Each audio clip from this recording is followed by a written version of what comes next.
Nous travaillons avec des organismes de formation et de recherche. L'un des axes prioritaires semble être immédiatement, et je confirme, la maîtrise d'une langue étrangère, parce que beaucoup de nos membres sont des membres qui ont la volonté de travailler, de coopérer avec leur environnement naturel, mais au minimum, il faut maîtriser l'anglais. Donc nous avons recherché des partenaires et décidé de mettre en place une formation en 2 temps. Une qui permet, donc avec un premier partenaire qui est situé en Floride, qui permet de faire une immersion linguistique avec ou sans la famille. Et ça c'est important parce que ce sont des professionnels en activité. Et ensuite, nous permettons à nos membres d'avoir des cours de conversation chaque semaine. Voilà. Cela permet en fait de développer des relations commerciales et de faire vraiment vivre le feeling, j'allais dire, nécessaire quand on est en train de séduire un client, en tout cas d'avoir une approche commerciale. Nos membres institutionnels sont aujourd'hui le MEDEF, la MPI, les conseillers du commerce extérieur, la région Martinique qui est également un financeur important pour nous. Vous voyez en bas de l'écran également le logo de l'Europe puisque nous avons financé une des actions importantes du cluster qui est un outil fondamental. Et je ne vous en dis pas plus puisque c'est sur la slide suivante. Le cluster est membre de France Cluster depuis sa création. Les objectifs, mettre en réseau les entreprises de transport et de logistique. Et j'ai envie de vous dire, chemin faisant, on s'est rendu compte qu'il ne fallait pas se fermer juste au transport et à l'aspect logistique, mais qu'il fallait vraiment intéresser les producteurs, les distributeurs, notamment de la Grande Caraïbe, les organismes de formation et de recherche. On les a approchés également dans la Caraïbe. Et il y a 1 an, on a rencontré les représentants de l'université West Indies qui ont mis en place un master logistique maritime. Et nous allons donc continuer nos discussions, l'idée étant pour nous de bénéficier de savoir-faire dans la zone Caraïbe également, de voir comment on peut avoir ce transfert de compétences et de savoir-faire. L'échange, il va dans les 2 sens. Ensuite, évidemment, nous avons besoin des organismes de formation et de recherche, puisqu'on est dans de l'innovation. Essayer de faire différemment ce qu'on nous dit souvent faire depuis une vingtaine d'années. On en parlait dernièrement, mais des fois c'est depuis très longtemps. Et quelquefois, il faut juste changer, j'allais dire, la manière d'appréhender le problème. Et c'est sûr que ça aide quand on arrive un peu sans écueil du passé. On a une facilité à aborder les problèmes qui semblent insurmontables parce qu'on se dit pourquoi pas. Ensuite, il est évident qu'on doit multiplier les échanges avec les pôles de compétences et les clusters. Je pense à Innovagro, qui est le cluster en agroalimentaire, qui est ici et qui fonctionne bien, qui est déjà bien plus âgé que nous également. Je pense à nos supports essentiels qui sont le port et l'aéroport. Merci Monsieur Villageois de nous avoir accueillis en ce lieu. Et tout cela, en fait, nous a conduit au fil du temps à nous intéresser, je vous disais, à ces acteurs-là, mais également à la zone Grande Caraïbe et au-delà, puisque ce qui compte pour nous, ce sont les flux qui traversent la zone dans laquelle nous sommes implantés. Comment faire pour capter la valeur ajoutée de ces flux, en tout cas d'une bonne partie de ces flux. Les objectifs donc, du cluster sont de développer les partenariats et les relations commerciales en vue de densifier ou de créer de nouveaux flux dans la zone. Alors, je parlais de cet outil qui a été financé en partie par des fonds européens et l'autre partie étant des fonds privés. Monsieur Jean-Claude Florentini, qui est dans la salle et qui est un membre actif du cluster, qui est par ailleurs président de l'association des transitaires de Martinique et membre du conseil de développement du Grand Port maritime, voilà, a pris en main le projet bourse de déplacement. La première version de cette bourse de déplacement est une bourse de fret avec une version bilingue français-anglais. Elle a été, je vous l'ai dit, cofinancée par des fonds européens et des fonds privés. Alors je vous ai mis une succession de petites images, mais en fait toutes ces images-là ont vocation à être transformées en un joli film, mais nous y allons tout doucement parce qu'il faut aussi les financements en même temps. Mais ne vous inquiétez pas, bientôt vous recevrez tout ça dans vos boîtes mail, mais pas vous seulement en fait, hein, l'ensemble des opérateurs qui nous intéressent dans toute la Grande Caraïbe. Voilà, donc c'est la mise en musique de ce qu'est la bourse de déplacement, qui est un outil qui permet de matcher l'offre et la demande. Je vous ai mis également la première page de cette bourse de déplacement qui est en ligne depuis bien 2 mois maintenant. Et à travers cette bourse, nous avons été approchés par notamment une société qui fait société de cargo à Trinidad, qui fait du fret quoi, par cargo, et également Haïti et dans les petites Antilles. Nous sommes en discussion aussi avec des acteurs importants de Dominique, de Sainte-Lucie et plein d'autres choses encore, mais bon. Voilà. Donc pour ceux qui ne sont pas encore allés voir, le site c'est carib-inter.com. Alors le cluster en action. Nous avons eu l'occasion en octobre 2013 de nous déplacer avec une petite délégation au Panama. Nous avions souhaité avoir une délégation représentative de ce que nous étions. Donc nous avions à la fois un partenaire institutionnel qui est le conseil régional et nous avions des membres du cluster professionnel des transports et de la logistique. L'image du dessous est en fait très récente puisqu'elle date du mois d'avril.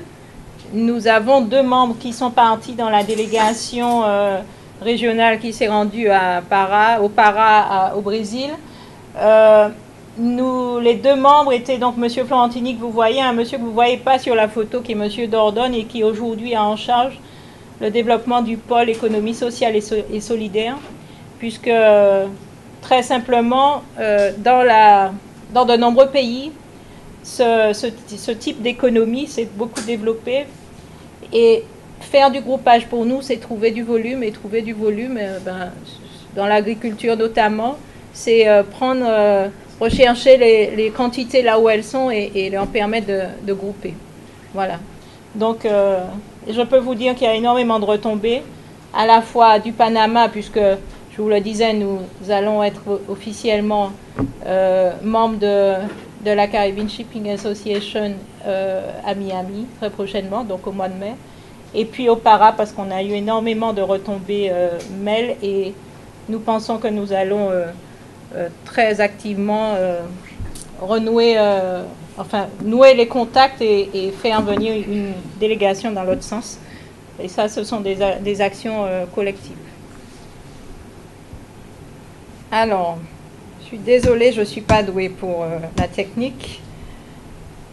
Je ne suis pas trop longue, Shiba, ça va? Là.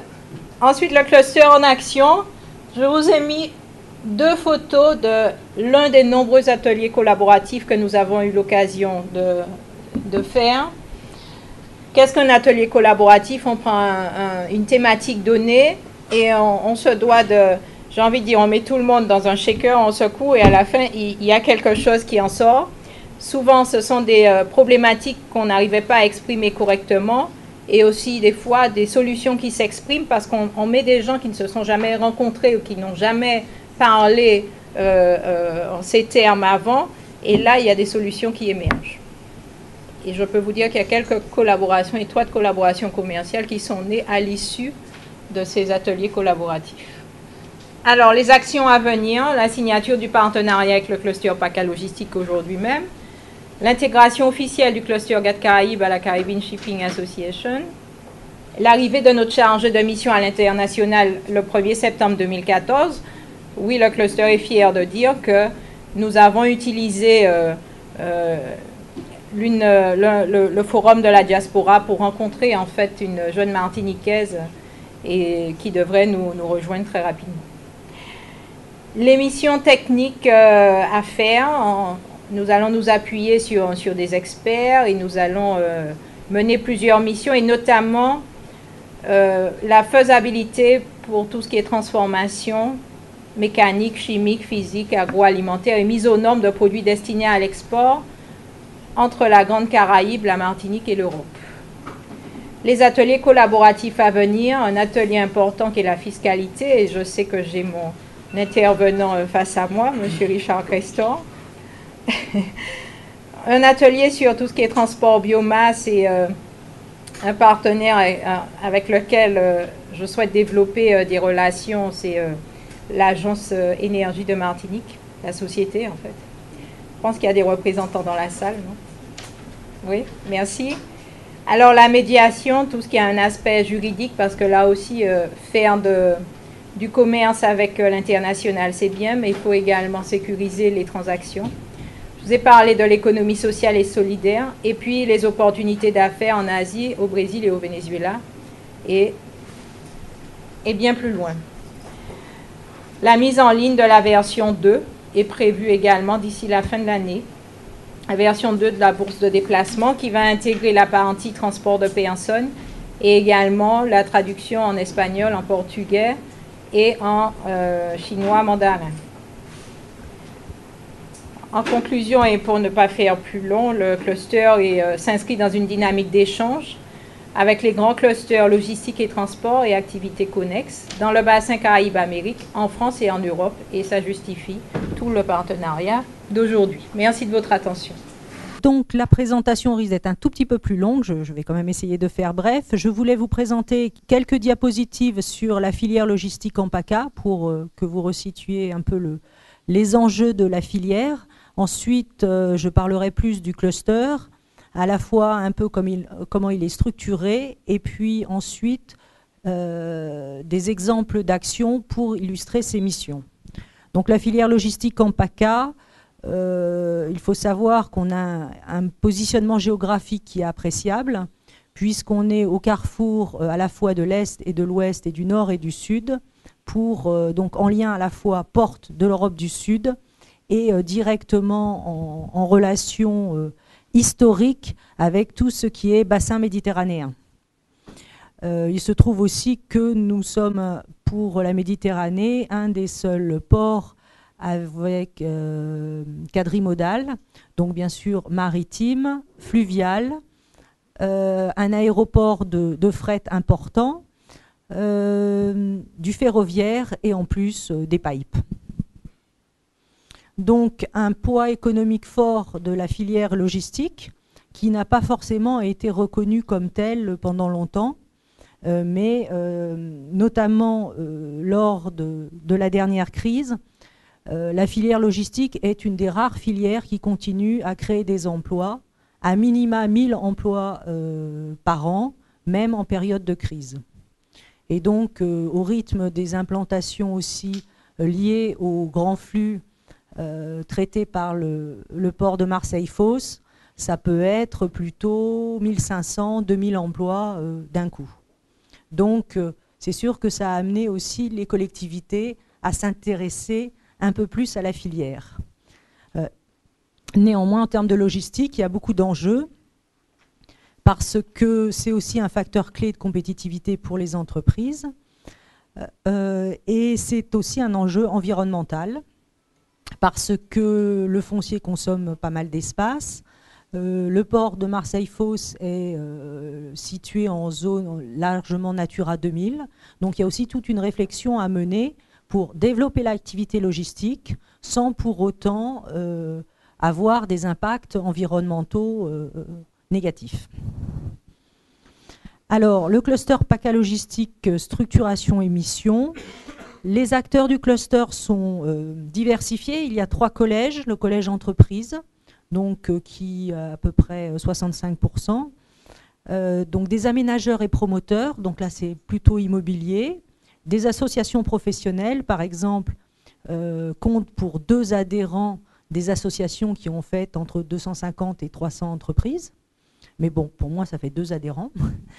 Des distributeurs, des entreposeurs, armateurs, mais aussi des prestataires de services de type informatique, des SS2I, etc. Donc ça C'est à la fois enrichissant parce qu'on a l'ensemble de la chaîne et ça leur permet de se connaître entre eux, mais bien sûr, ça fait des attentes et des modes de raisonnement différents. Et donc, c'est tout l'intérêt. Ensuite, deuxième collège, les institutions de formation et de recherche. Donc, à la fois le côté plus recherche publique, mais aussi des organismes de formation tels que Promotrans, la FTIF-Team, etc. Et enfin, les institutions et collectivités, donc des acteurs de l'emploi, des agences de développement économique, des CCI, des communautés d'agglomération. Et là, on retrouve tout l'intérêt d'un cluster qui fait vraiment l'interface entre les acteurs, à la fois les acteurs de la chaîne, par rapport, par exemple, à un syndicat ou une fédération qui est centrée sur un métier. Là, c'est la possibilité de rencontrer tous les métiers, mais aussi, et c'est très très important, dès lors qu'on est dans des problèmes qui touchent au territoire et à la logistique, les acteurs publics. Et donc, nous, on fait se rencontrer dans un espace neutre d'échange les acteurs privés, les acteurs publics, pour discuter de manière dépassionnée, et je veux dire sans tribune, des sujets qui les intéressent les uns et les autres. Donc nos actions sont financées à la fois par des subventions publiques, des contrats d'objectifs et par la cotisation de nos adhérents. Et donc on a à peu près 75 membres actuellement. On travaille aussi avec d'autres personnes qui ne sont pas forcément membres. Si ça apporte à la filière et au territoire, on travaille avec tout le monde. Donc, un point important, c'est notre philosophie. La philosophie vraiment qui est derrière notre cluster, c'est que la logistique est un élément majeur de l'aménagement du territoire et la condition de son développement, mais que la logistique, pour se développer, a besoin d'être bien accueillie par le territoire. Donc, il faut absolument mettre en synergie la logistique et le territoire, les acteurs privés, les acteurs publics. Ils ont en fait les mêmes buts, mais ils ne se connaissent pas forcément. Ils ne connaissent pas les contraintes des uns et des autres. Ils n'ont pas le même vocabulaire, ils n'ont pas les mêmes horizontaux. Mais on ne peut pas avoir l'un compétitif sans l'autre. Et donc, il faut vraiment mettre en synergie ces deux mondes. Et donc, notre valeur ajoutée, je l'ai évoqué un peu, c'est cette notion d'espace neutre d'échange, avec une vision systémique de la chaîne. Donc nous, voilà, souvent, on l'a vu dans certains sujets, quand vous interrogez un professionnel, il vous dit il suffit de régler là, ça, chez le voisin, et tout ira bien.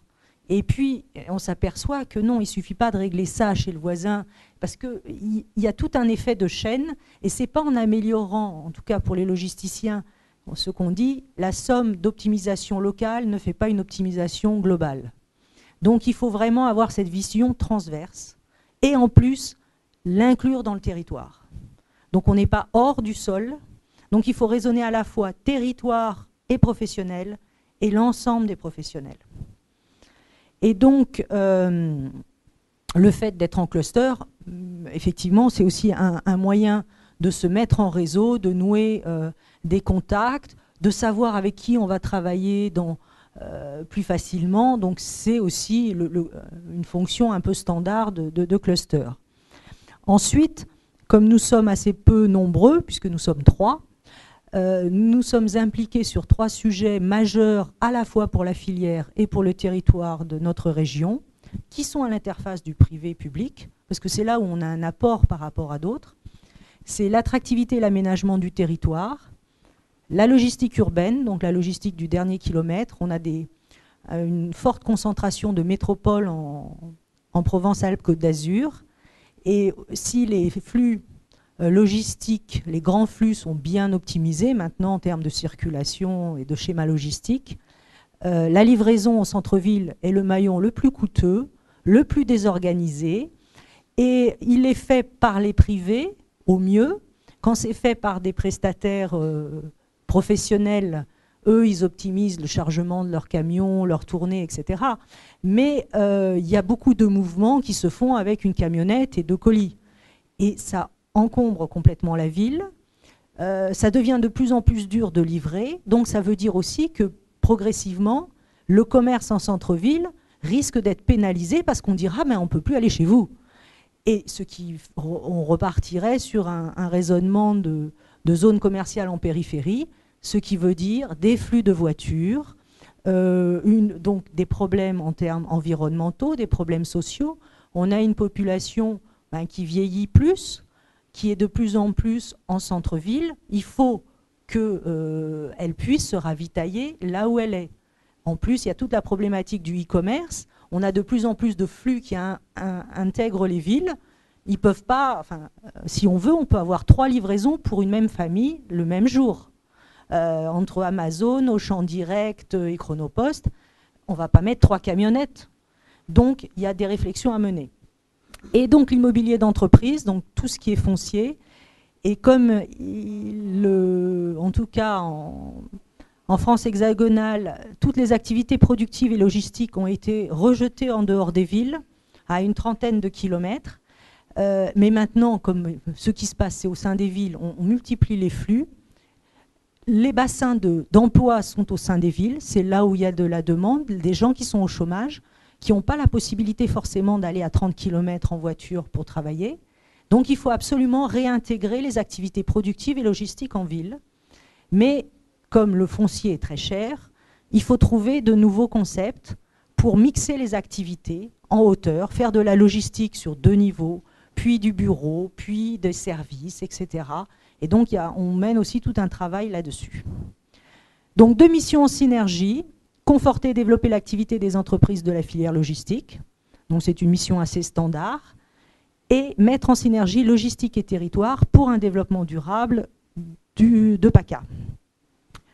Donc voilà le positionnement stratégique. Vous avez les missions et nos domaines d'activité stratégiques que je vous ai déjà mentionnés. Et comme je vous le disais, on n'a pas forcément beaucoup de moyens humains. On préfère agir en partenaire sur certains sujets, notamment l'emploi, la RSE et même l'innovation, parce qu'il y a déjà beaucoup d'acteurs qui travaillent dans ces domaines. On n'est pas là pour rajouter une couche, un cluster, il n'est pas là pour rajouter une couche, il est là pour apporter une valeur ajoutée. Donc, si les acteurs de l'emploi ont besoin d'une meilleure connaissance de la filière logistique, on va travailler avec eux ponctuellement sur ce sujet. Mais on ne va pas essayer de se substituer aux acteurs de l'emploi. Et pareil, dans l'innovation, il y a des pôles de compétitivité. Nous avons un partenariat formel avec le pôle maire. Et s'il y a un projet où il y a une dimension logistique, on travaille avec eux. Si c'est un projet hyper technologique de solutions communicantes sécurisées, ils vont au pôle de compétitivité. Je ne prends pas. Je ne suis pas en tout cas leader. Par contre, si c'est de la logistique pure, oui, c'est à moi de m'en occuper. Donc des exemples d'actions dans notre axe 1, clusteriser la filière. Donc là, c'est de la structuration et de l'animation de réseau. Important, créer un socle commun de connaissances. Donc voilà des outils, donc les groupes projets sur les problématiques qui sont communes. Donc ça revient aux ateliers collaboratifs du cluster GAD Caraïbes. Nous faisons aussi des journées régionales de la logistique. Alors on choisit un aspect particulier de la filière, ça peut être les entrepôts, ça peut être la logistique de l'agroalimentaire. Le dernier que nous avons fait était sur les TIC logistique. Et là, bien sûr, on fait venir des intervenants de bon niveau. Et dans la salle, on a à peu près, normalement, 120, 130 personnes mélangées, acteurs publics, acteurs privés. Comme ça, tout le monde est au même niveau en termes de connaissances. Et comme normalement, ce qui s'est dit est intéressant, on essaye toujours de capitaliser et de produire des actes derrière. Comme ça, ceux qui n'ont pas pu venir bénéficient aussi des compétences qui ont été mobilisées. Ensuite, nous éditons un magazine, là j'en ai apporté quelques exemplaires, qui permettent de voir à la fois le cluster en action, et puis chaque fois un dossier sur un sujet précis. Donc le dernier était sur le fluvial, la logistique fluviale. On avait fait un autre sur la veille logistique durable. On a fait, oui, celui-là qui apparaît à l'affiche avec le joli camion fleuri. C'était sur un point sur toutes les éco-réglementations. Voilà. Et c'est un magazine qui est très attendu et à la fois toujours par des acteurs publics et privés. Donc nos adhérents nous le réclament. Vous avez le site qui contient beaucoup de choses et notamment toutes nos publications en PDF sont téléchargeables. Donc si ça vous intéresse, vous pouvez aller le consulter. Je crois que c'est en le consultant que le cluster GATT Caraïbes a commencé à s'intéresser à nous. Ensuite, axe 2, pôle d'excellence sur des défis logistiques majeurs. Donc, nous constituons à la fois un pôle de ressources et d'expertise, notamment pour les acteurs publics, parce qu'ils n'ont pas ce qu'on appelle la compétence transport de marchandises. La plupart des collectivités doivent s'occuper de la gestion des flux de personnes, des transports en commun, mais en fait, pour l'instant, personne n'a la compétence marchandises. Alors que la marchandise, les flux de marchandises, occupent l'espace public. Et donc, du coup, ils n'ont pas souvent des gens qui connaissent les problématiques marchandises. Vous avez des spécialistes de TER, vous avez des spécialistes de transport en commun, site propre, etc. Mais sur la marchandise, ils ne savent pas trop comment ça se passe. Donc, à ce moment-là, ils peuvent nous solliciter. Et on participe à toutes les réflexions publiques, aux schémas, etc. On peut faire des études aussi. On en a fait pour eux, par exemple, pour le Conseil général du Vaucluse qui se demandait un peu l'avenir de la logistique dans sa région. Et donc nous, on a interrogé tous les acteurs, à la fois par la dimension, je veux dire, connaissance qu'on peut avoir, et de connaître tout le monde. On a pu leur présenter quelque chose d'assez concis, en leur disant, voilà où vous en êtes, et voilà où vous pourriez aller pour que ça vous apporte plus en termes de territoire. Parce qu'ils ont des très très fortes contraintes en termes de foncier. Il y a peu de foncier disponible, avec beaucoup de risques incendie, inondation. Voilà. Et donc, dans nos deux domaines d'activité stratégique, c'est repenser l'aménagement et l'immobilier logistique. Donc, comme je vous le disais, à la fois des concepts innovants en zone urbaine dense, pour réintroduire des activités logistiques en ville. Mais si on fait aussi du lobbying auprès des acteurs publics pour dégager des surfaces, pour des grands entrepôts, pour des flux internationaux, je dis aussi à mes professionnels, on ne peut pas toujours demander des nouveaux hectares. Hein, il faut aussi utiliser ceux qui sont déjà dédiés à des activités économiques. Le problème, c'est que souvent, ils ne sont plus exactement adaptés aux normes actuelles. Et donc, il y a tout un travail à mener, travail qui a été fait dans tout ce qui est logement, dans la réhabilitation, la rénovation urbaine. Il faut faire maintenant le même travail avec les activités économiques, notamment l'immobilier diffus. Et donc, avec ça, nous, là, on s'est mis au travail avec un établissement qui est l'établissement public foncier régional de la région PACA, qui travaille d'habitude beaucoup sur le logement, mais qui a le droit de travailler sur l'économique. Et on va voir comment on peut rendre viable la réhabilitation. Parce que le problème de la réhabilitation, c'est que ça coûte beaucoup plus cher que de construire un nouvel entrepôt. Donc il faut trouver des solutions maintenant. C'est toujours ça. Comme on a beaucoup de commercialisateurs et de constructeurs d'entrepôts aussi dans nos adhérents, on sait très bien ce qui pour l'instant se fait et pourquoi. Mais ça ne peut pas continuer comme ça. Donc il va falloir trouver des solutions pour ne pas consommer plus d'hectares que disponible. Et sinon, donc, construire la logistique urbaine de demain, qui est vraiment notre pôle, ça fait plus de... Enfin, c'est quelque chose sur lequel j'avais déjà travaillé, et donc qui est vraiment un défi important actuellement. Enfin, l'axe 3, renforcer la compétitivité et l'attractivité régionale. Donc, c'est notamment de la mutualisation de stands pour les adhérents, l'organisation de missions commerciales, de benchmarking, de mise en réseau, et le développement de coopération transrégionale. Donc là aussi, on va à l'international quand la compétence logistique ou le réseau dont on dispose apporte quelque chose. On n'est pas là pour se substituer à UbiFrance, on n'est pas là pour se substituer à la CCI quand elle organise des missions internationales. Simplement, il y a des salons spécifiques où on peut apporter cette compétence. Voilà, c'est toujours pas faire ce que font les autres, Simplement, il y a des endroits où, en fait, on s'aperçoit qu'il y a des trous et où on apporte quelque chose de plus. Et en termes de progression, c'est l'innovation et l'efficience renforcée. Alors voilà, là, vous avez quelques images de 3 stands. Donc c'est toujours sous notre bannière, mais on se débrouille pour que les adhérents qui viennent aient quand même une communication qui leur permette d'avoir sa visibilité. Dans la coopération interrégionale, nous sommes beaucoup intéressés au Maroc. Nous avons fait une première mission qui faisait suite à un colloque auquel j'avais participé en 2012. Et donc avec à la fois des visites, mais de sites, parce que c'est important quand on va dans un pays de voir aussi l'appareil productif, les gens travailler, etc. Et puis ça, en plus, ils sont heureux de montrer leur savoir-faire. Et des séminaires de travail. Donc là, on avait vu bien sûr le port de Tanger-Med, la zone franche, la visite de Renault. On était aussi allé chez Aluminium du Maroc. Nous y sommes retournés en décembre 2013. Alors là, avec nous, une spécificité, c'est que le Maroc a développé une stratégie nationale en termes logistiques très ambitieuse. Il dégage énormément de foncier. Et il y a un axe formation très fort puisqu'ils veulent former en très peu de temps 60 000 personnes au métier de la logistique. Et donc pour l'instant, le système marocain n'arrive pas à faire face à tous ces besoins. Et donc comme en région PACA, il y a une offre de formation qui est importante, on s'est dit ça serait bien de se mettre en contact. Donc on a organisé un séminaire.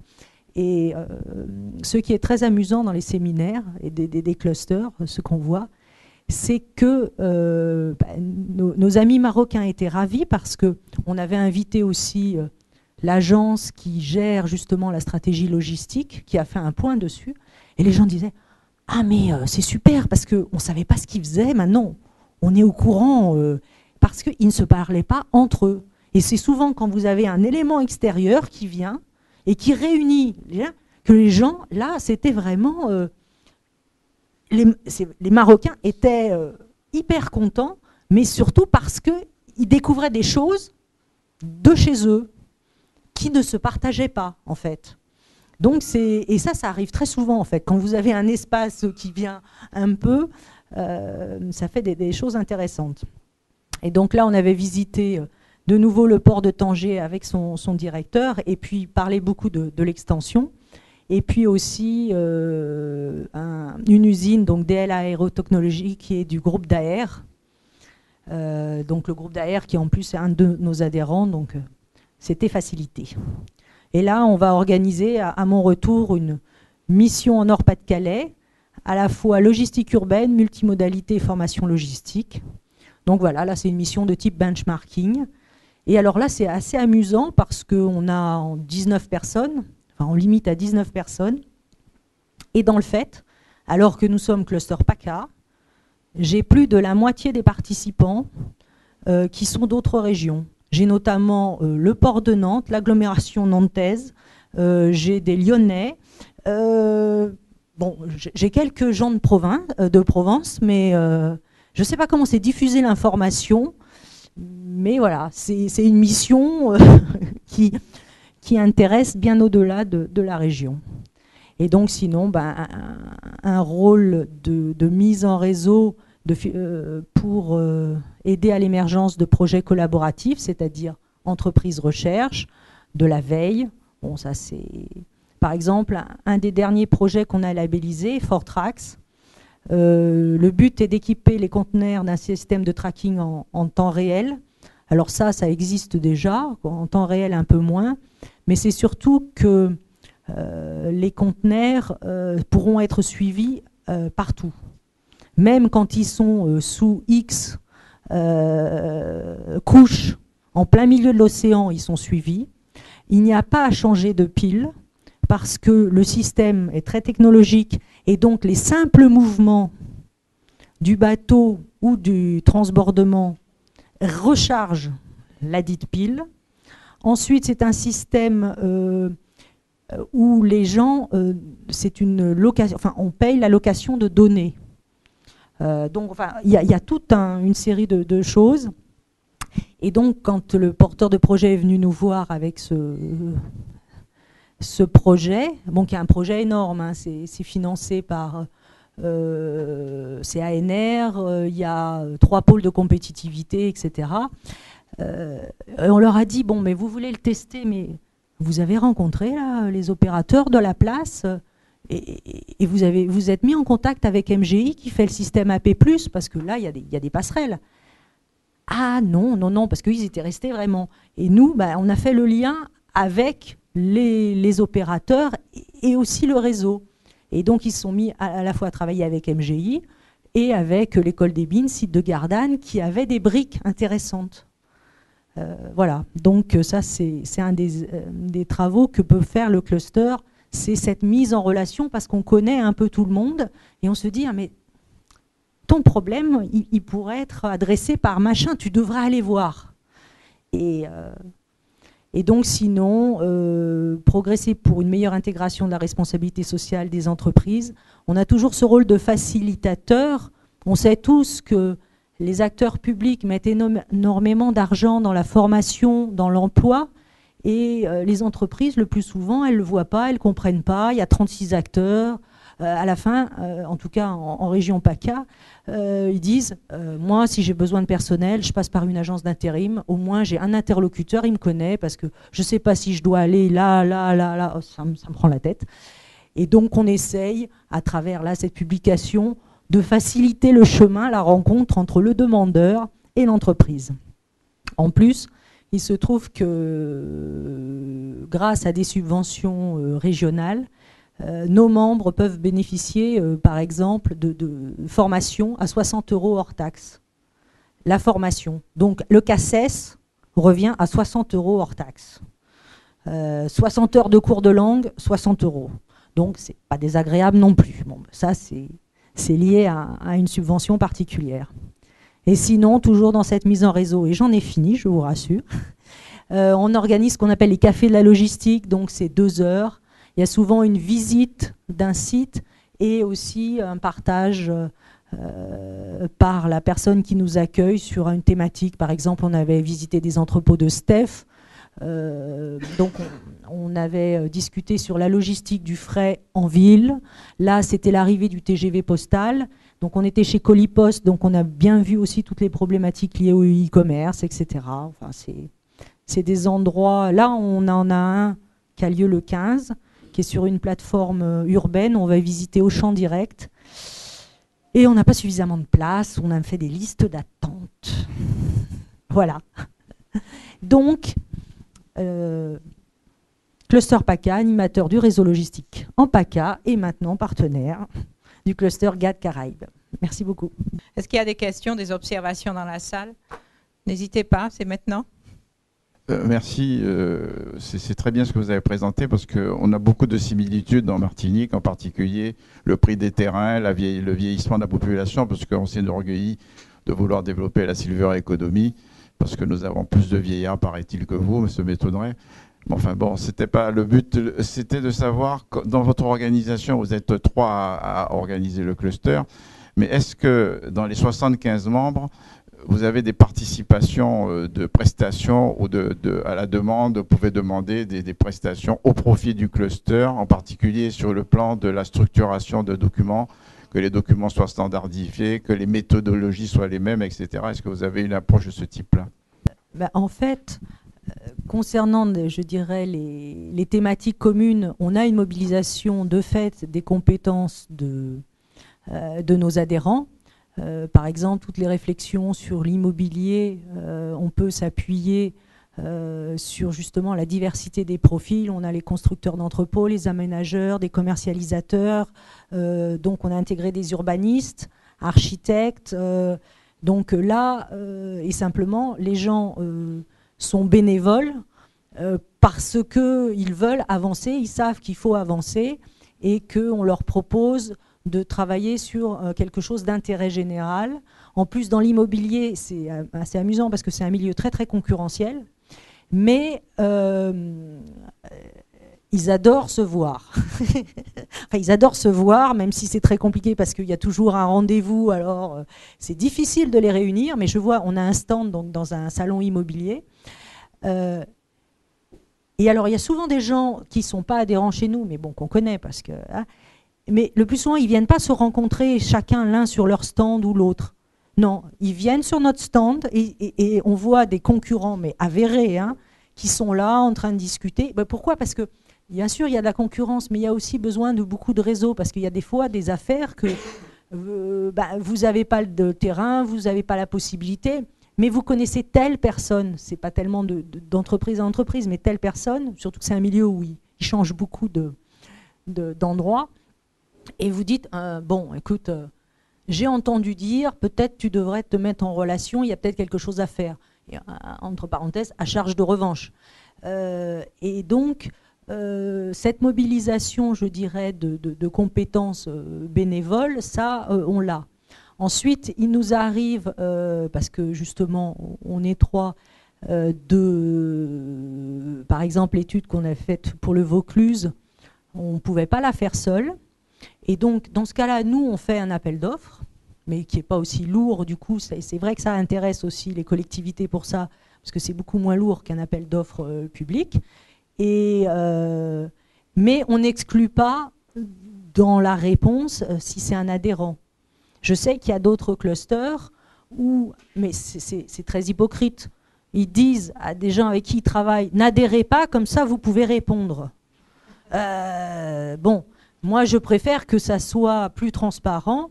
Donc il arrive que la personne, mais aussi parce qu'elle est bien implantée, elle connaît bien je dirais sur la logistique, on le voit bien, parce que j'assiste aussi à beaucoup de rendus d'études qui sont financés parfois à grands frais par des collectivités, etc.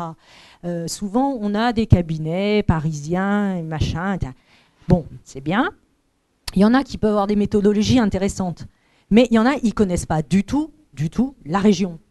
Et donc, le temps qui passe, s'il le passe, il sort des trucs, bon, et là tout le monde est là, oui, bon, enfin, ça on le sait, quoi. Oui, mais enfin, lui, il ne le savait pas parce qu'il ne connaissait pas. Et donc, si on peut gagner du temps, voilà. Donc, ce qui fait que parfois, on peut avoir des prestataires. Ou sinon, ce qu'on fait, notamment, ça a été le cas pour des prestataires de services informatiques. Par exemple, parfois, je leur fais animer un café de la logistique. Mais là, le deal est très clair. C'est, vous venez parce que vous connaissez la problématique, vous n'êtes pas là pour vendre votre entreprise. Donc, logiquement, vous parlez, est-ce qu'il faut choisir un ERP ou un WMS? En plus, c'est bien d'avoir je connaissais quelqu'un qui faisait les deux, donc c'était déjà plus simple. J'ai dit, bon, moi je veux que vous parliez sur le fond, que les gens aient de l'information. Après, probablement, s'ils sont intéressés, ils consulteront plusieurs personnes et ils penseront à vous parce qu'ils vous ont vu. Mais vous n'êtes pas là pour dire « mon produit est le meilleur ». Je ne veux pas entendre parler de votre produit. Vous êtes là et bon, jusqu'à présent, ça se passe très bien. Monsieur Villageois, vous allez nous dire un mot quand même. Je voulais vous remercier d'être venus si nombreux, et puis confirmer un peu notre position, en fait, pourquoi on est là, pourquoi on fait ça.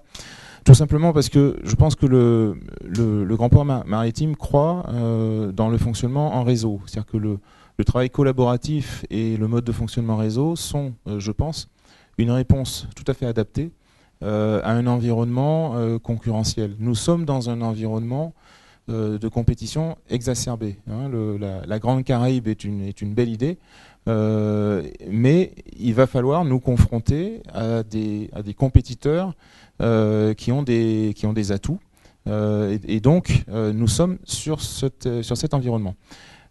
C'est pour cela que nous devons développer des modes de travail nouveaux, travailler ensemble, et le cluster est une réponse, me semble-t-il, adaptée à ça. C'est pour ça que j'ai proposé donc d'accueillir cette réunion, et je pense que c'est une excellente chose. Alors comme c'est un mode de travail nouveau, il me semblait que c'était tout à fait normal voilà, d'offrir le lieu. Maintenant, un petit mot, on va dire, sur la position du Grand Port Maritime. On attend beaucoup du grand port. Je pense que le port peut jouer un rôle important dans ce mode de fonctionnement. Nous avons un certain nombre de moyens. La réforme portuaire a doté le port de missions élargies par rapport à ce qu'il pouvait faire avant. Donc à nous maintenant d'assumer ces missions. Et l'une de ces missions, c'est bien de conduire le développement, de jouer un rôle d'aménageur d'espace industriel. Donc on a bien vu dans les différentes présentations que ce sont des sujets extrêmement importants. Et donc le port jouera ce rôle. Il va se positionner, je dirais, en tant que locomotive. On a eu cette discussion dans la voiture, hein, juste avant de venir ici. Donc au sein des groupes de travail collaboratifs, nous avons commencé à animer un certain nombre d'ateliers. Et je pense qu'il est de notre mission d'assurer un rôle de locomotive, non pas pour prendre tout l'espace, mais plutôt pour apporter des compétences qu'on a, des moyens qui sont peut-être plus importants que d'autres partenaires sur des sujets donnés. En tout cas, partout où on aura une valeur ajoutée, nous allons l'amener, que ce soit au niveau de notre connaissance des marchés, des chiffres, des statistiques d'échange, le nombre de boîtes, comment elles sont chargées, quel pourcentage de 20 pieds et pourquoi on fait plutôt du 40 pieds, de façon à ce que tout le monde ait, on va dire, un niveau d'information correct, standard. Et puis au niveau des actions pratiques, parce que c'est quand même ça l'objectif, je pense que vous êtes ici dans un lieu qui a été réaménagé par la Chambre de commerce, ça date d'avant la mise en place du GPM. Et autour de nous, on a tout un tas d'infrastructures. Certaines sont en meilleur état que d'autres. Mais en tout cas, il y a une infrastructure qui a été mise en route avant l'arrivée du GPM. Et j'ai profité, en fait, j'ai eu une action assez opportuniste. Comprenant des besoins qui avaient été émis, je vois que M. Catan est là, il y a un certain nombre de transporteurs. Les transporteurs martiniquais ont demandé à s'installer sur le port. Ici, pourquoi? Parce qu'on a le marin qui transite chaque semaine. Et le marin, ça pèse 80 000 boîtes, 80 000 tonnes an. Donc c'est pas rien, les échanges entre la Guadeloupe et la Martinique. Et donc, pour être plus compétitif, réduire les coûts, optimiser la logistique, nous avons compris cette demande. Et donc on a profité d'un investissement qui était déjà mis en œuvre. On a pu loger 4 ou 5 entreprises. Et puis on a poursuivi sur cette démarche d'investissement. Donc on a continué. Donc je sais qu'un certain nombre de vous sont en train de s'installer. Et c'est un trafic qui va se développer. Donc ça, c'est du pratique. C'est des choses qu'on met en place. Ça s'est fait en 6 mois. Et j'espère bien que ça va continuer. Donc on est en train de prototyper à notre échelle. On n'est pas sur la PACA logistique avec 10 000 m² d'entrepôt multiplié par 27. Mais voilà, à notre niveau, voilà, c'est un exemple. Le GPM a su comprendre ou prendre, on va dire, la balle au bon. Donc on commence ici. C'est pas grand-chose. Je suis sûr que ça va marcher. Et puis l'an prochain, on fait la même chose à la Pointe des Grives, à beaucoup plus grosse échelle. Le but étant de permettre aux industriels martiniquais, aux entrepreneurs, de trouver une place le plus près possible des quais, de façon à réduire les coûts et, messieurs, à en faire bénéficier l'ensemble de vos clients. Parce que moi, je vais aussi au supermarché et donc voilà, je souhaite bénéficier de vos réductions, enfin de votre compétitivité renouvelée. Et il est évident que si le port investit, c'est pour le bien commun. Voilà. Donc le message est passé. Merci. Merci, monsieur le directeur. Est-ce qu'il y a encore des observations? Ah, très bien. En fait, j'ai écouté avec beaucoup d'attention ce qui s'est dit. Il y a un partenariat naissant entre deux clusters. Manifestement, c'est énormément de travail qui pourrait être mis en fusion.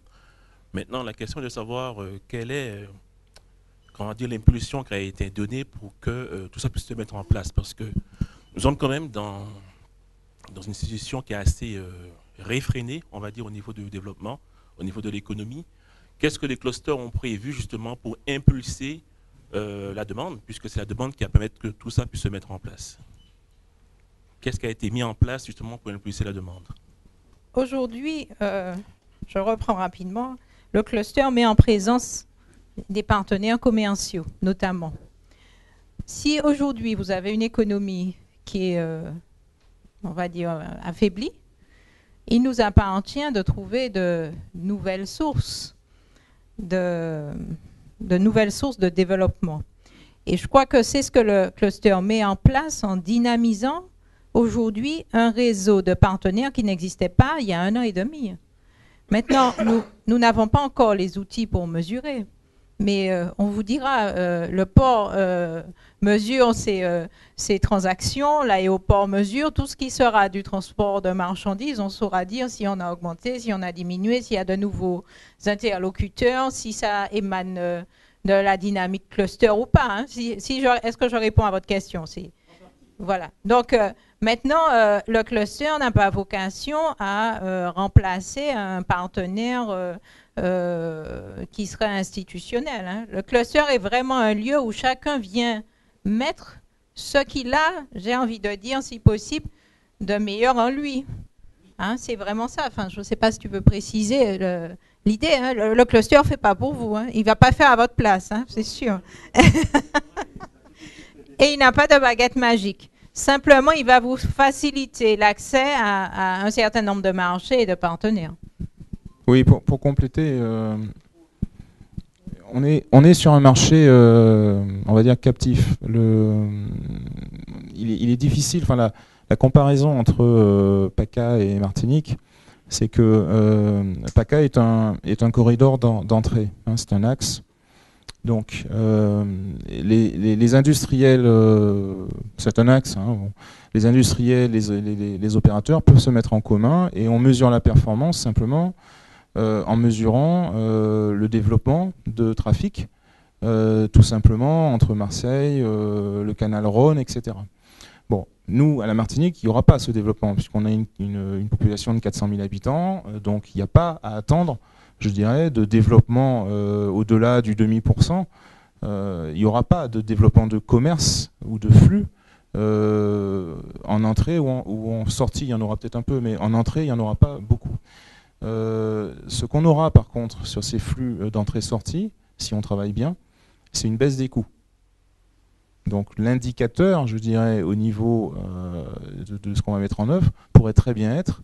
C'est pour ça que j'ai parlé tout à l'heure, j'ai dit il faudra qu'on travaille le grand port investi, le cluster se met en route. Les retombées de ça, c'est clairement une amélioration de la logistique, une baisse du coût du dernier kilomètre, et ce coût est très élevé à la Martinique. Madame Bardin a parlé du coût du dernier kilomètre à Marseille, mais je peux vous dire qu'ici c'est bien plus important. Et donc c'est ce coût qu'il va falloir faire tomber. Ça c'est pour l'import-export. Pour le reste, en accroissement de volume, c'est plutôt sur les flux de transbordement. Donc là c'est autre chose, et c'est ça qu'il va falloir mesurer. Mais je dirais que ça dépasse l'action du cluster. Là, c'est vraiment une action bien plus large qui demande des investissements majeurs, qui demande l'implication des lignes maritimes, la levée, ou la clarification des barrières douanières. C'est assez compliqué, hein, mais la Martinique est dans cette dynamique. Donc voilà où on peut dire. Moi, je verrais deux indicateurs. Un sur l'import-export et c'est le coût. Donc c'est le panier de la ménagère, et puis l'autre. Sur le transbordement, effectivement, ça peut être les accroissements de trafic. Alors, je vais quand même un peu plus loin en disant que de toute manière, aujourd'hui, on a déjà des partenaires commerciaux qu'on n'avait pas hier. Donc, on aura forcément des flux différents et supplémentaires. Et je suis peut-être plus ambitieuse, mais je le dois parce que moi, je suis neutre, je suis cluster. Et surtout, je suis directement confrontée aux situations sur le terrain. Vraiment, il y a des partenariats qui se sont constitués qui n'existaient pas il y a 1 an. Donc, c'est sûr qu'il y a des échanges nouveaux. Voilà. Mais donner le temps au temps. Voilà. Bonjour à tous. Yann Joseph Alexandre, Énergie de Martinique.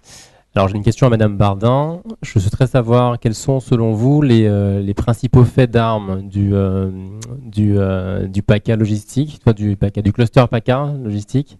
À votre avis, quels ont été les principaux succès de votre activité au niveau du cluster?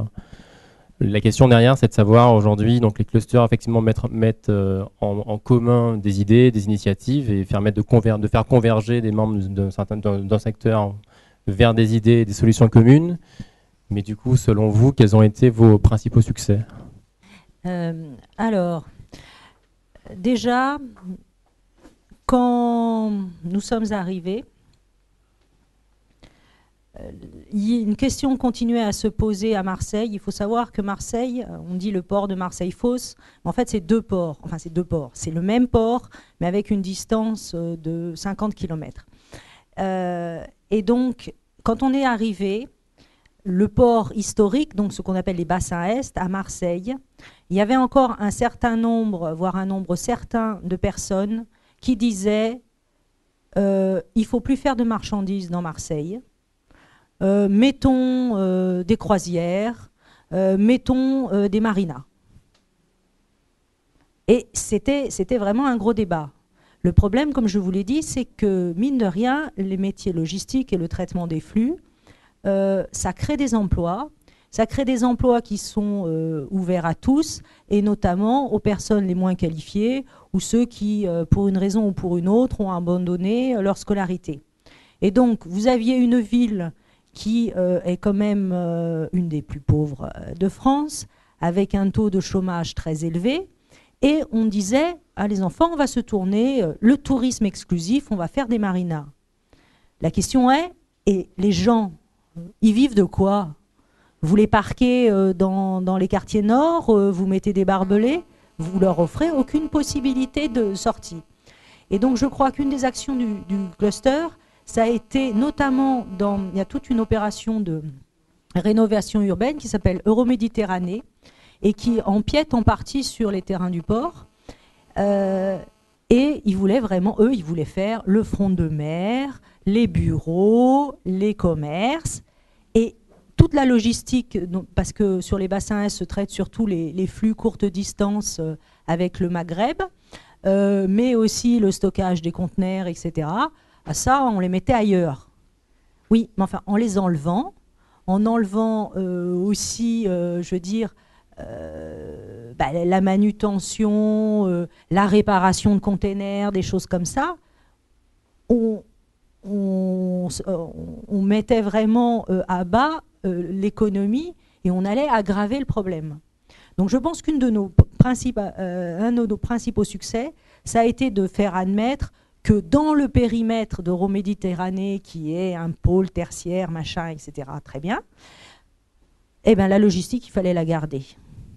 Oui, c'était pas joli, il fallait sans doute travailler à ceci, il y en avait qu'il fallait un peu réorganiser, mais que Marseille devait continuer à avoir son port de marchandises et que ce port non seulement devait pas simplement vivoter, mais qu'il y avait des moyens de faire d'autres choses et des ambitions et de créer des emplois. Donc je dirais ça, c'est un des premiers succès. Plus généralement, quand on est arrivé, je vous ai dit, la logistique est une filière très importante en région PACA en termes de valeur ajoutée, brute régionale, en termes de création d'emplois. Mais ça, je vous dis tout de suite, ça ne se savait pas. En tout cas, les décideurs publics, il n'y en avait pas beaucoup qui étaient au courant. Et donc, de par notre participation, bon, c'est pas toujours gai, hein, parce que ça prend beaucoup de temps, mais dans toutes les rédactions de prospectives, de schémas régionaux, de développement durable, le STRAT, le SRDE, la stratégie régionale de l'innovation, donc le contrat plan État-région, etc., il est acté maintenant, vous pouvez aller dans tous les documents, ok, c'est encore des paroles, ça nécessite, que la logistique est une filière stratégique pour PACA, au même titre que l'aéronautique et au même titre que le tourisme. Et ça, c'était pas le cas. Et ça, c'est important, pourquoi? Parce que derrière, ça a permis de dire, les enfants, vous voyez ce que ça crée comme emploi quand même. Chaque fois qu'on augmente de 100 000 containers, alors je n'ai plus le ratio en tête, mais c'est au moins, ça doit être 100 emplois, je pense, liés. En fait, il faudrait que je le retrouve. Il y a une moyenne, on sait, une augmentation de 1000 containers, ça fait X emplois. Emplois de manutention et emplois à côté. Et en plus, il faut savoir que Marseille n'est pas un port de transbordement. Donc, et il y a à peu près 40% actuellement des containers qui arrivent à Marseille qui s'arrêtent, qui sont ouverts, qui sont traités, où on ajoute de la valeur ajoutée avant qu'ils repartent. Et ça crée énormément d'emplois. C'est pour ça qu'on crée de l'emploi alors qu'il y a la crise. Et donc, le but, ça a été de dire, vous voyez, la filière logistique, elle crée des emplois. Et elle crée de la richesse aussi, parce qu'on ajoute de la valeur. Donc, il faut absolument qu'on capte plus de flux.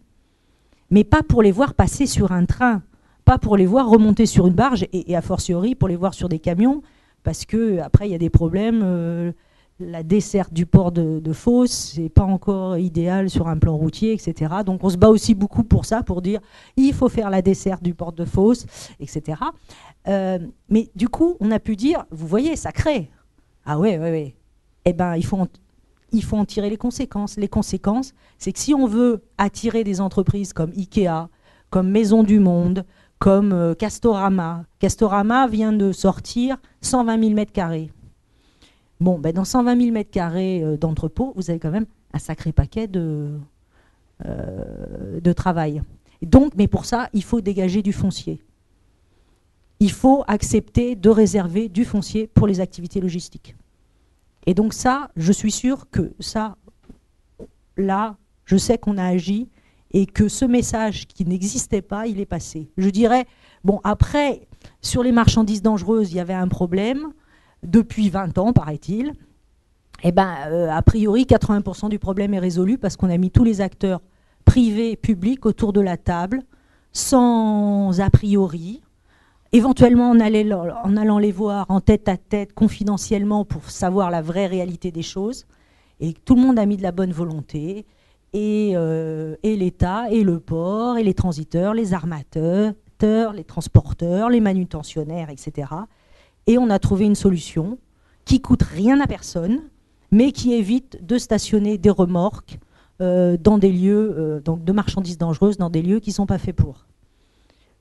Voilà. Mais ça, il y a des petits succès ponctuels, mais je dirais c'est plus le fait de parler de la logistique qui a changé la perception de la logistique vis-à-vis des acteurs publics, ce qui est le début pour faire des choses et pour développer économiquement ce secteur qui peut être très producteur de richesse.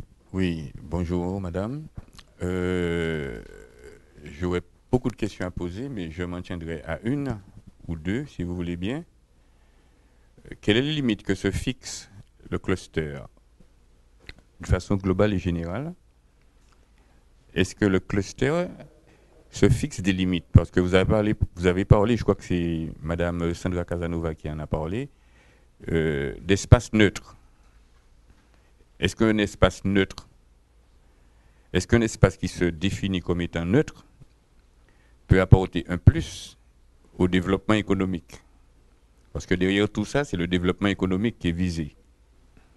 Et la deuxième question serait, à partir de quand, autant en ce qui concerne la région PACA, qui concerne la région Martinique, commence pour vous la chaîne logistique? Première réponse. La deuxième question, la chaîne logistique, pour moi, c'est le fournisseur du fournisseur jusqu'au client du client.